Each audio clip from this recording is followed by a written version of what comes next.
কার বন্ধুরা, আমি আজকে দেখুন চিকেন রান্না করব, চিকেন কারি।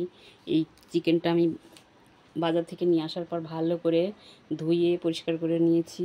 এবার আমি এই চিকেনের মধ্যে একটু হলুদ আর তেল মাখিয়ে রাখবো কিছুক্ষণ, আধা ঘন্টা। তারপরে আমি মশলা রেডি করে আমি মশলা দিয়ে মশলা তৈরি করে নিই।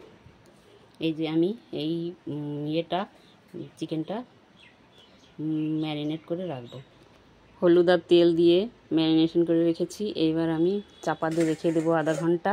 আর এখানে আমি যে কাঁচা লঙ্কা আর রসুন আর পেঁয়াজ কুচি করে নিয়েছি, আর এই যে আলু ডুমো ডুমো করে কেটে নিয়েছি। এবার আদাটা ছুলবো। দেখুন বন্ধুরা, আমি মিক্সিতে আগে এই যে কটা ধনে আর কটা জিরে দিয়ে দিচ্ছি। এগুলো আগে একটু ঘুরিয়ে নিতে হবে। তারপরে এই যে আমার আদা কুচি করা হয়ে গেছে, রসুন, শুকনো লঙ্কা আর পেঁয়াজ তো কুচি করা আছে। আর টমেটোটা এখনও বানানো হয়নি, টমেটো আমি এখন। দেখুন বন্ধুরা, আমার তেলটা গরম হয়ে গেছে, আমি আলুগুলো ভেজে নেব। একটু হলুদ আর একটু লবণ দিয়ে আলুটা ভেজে নেব।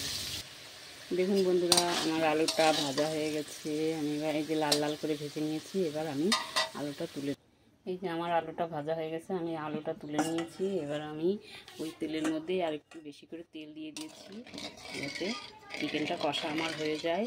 আমি অনেক দিন পর আবার রান্নার ভিডিওটা, চিকেনের ভিডিওটা দিচ্ছি।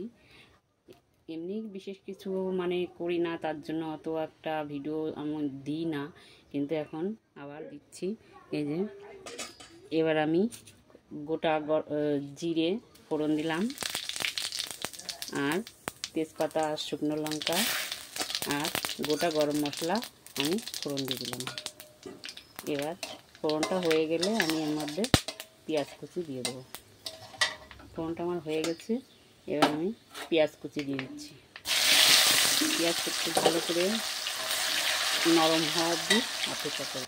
পেঁয়াজটা আমার নরম হয়ে এসেছে। এবার আমি এর মধ্যে দিয়ে দেবো এই যে টমেটো কুচি। টমেটো কুচিটা একটু হালকা ভেজে নিয়ে তারপরে এবার আমি এই মশলাটা দিয়ে দেবো। এই মশলার মধ্যে ধনে, জিরে, কাঁচা লঙ্কা, আদা, রসুন এখানে পেস্ট করে নিয়েছি। এটা আমি এই মশলাটা আমি দিয়ে দেবো কড়ার মধ্যে। এর তেলের মধ্যে আমি এই বাটা মশলাটা দিয়ে দেবো। দিয়ে ভালো করে একটু, এবার এই তেলের মধ্যে মশলার মধ্যে আমি কিছু গুঁড়ো মশলা অ্যাড করবো।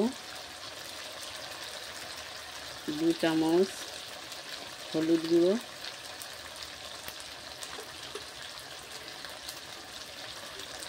পরিমাণ মতো লবণ, স্বাদ মতো লবণ, আর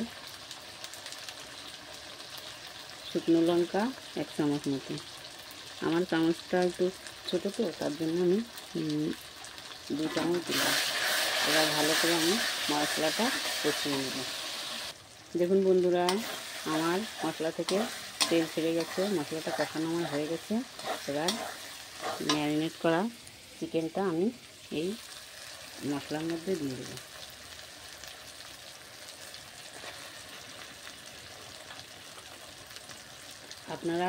বন্ধুরা আপনারা বাড়িতে একবার ট্রাই করে দেখুন। আমার মতো এইভাবে খেতে যেরকম স্বাদ লাগবে, দেখতেও সেরকম সুন্দর লাগবে। আমি এবার সব চিকেনগুলো দিয়ে ফেরত আসছি। দেখুন বন্ধুরা, আমার মাংস থেকে তেল ছেড়ে গেছে, চিকেনটা আমার কষা হয়ে গেছে।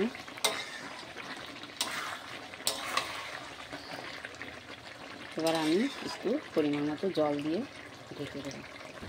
এবার আমি ভাজা আলুগুলো দিয়ে দেবো চিকেনের মধ্যে, দিয়ে ভালো করে মিশিয়ে তারপরে এবার আমি চিকেনে জল দিয়ে দেবো।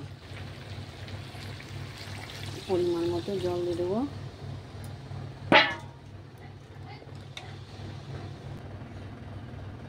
হ্যালো বন্ধুরা, দেখুন আমার চিকেনটা হয়ে গেছে। এবার আমি বাটা গরম মশলাটা দিয়ে দেবো, দিয়ে এবার নামিয়ে ফেলবো।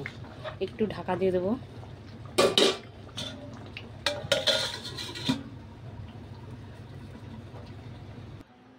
হ্যালো বন্ধুরা, দেখুন আমার চিকেন রাঁধা একদম কমপ্লিট। আপনারা এই ভিডিওটা আপনাদের যদি ভালো লেগে থাকে আমাকে লাইক কমেন্ট শেয়ার করবেন এবং পেজটিকে ফলো করে দেবেন। আমি নতুন নতুন ভিডিও নিয়ে আবার আপনাদের সামনে আসতে পারি। নমস্কার।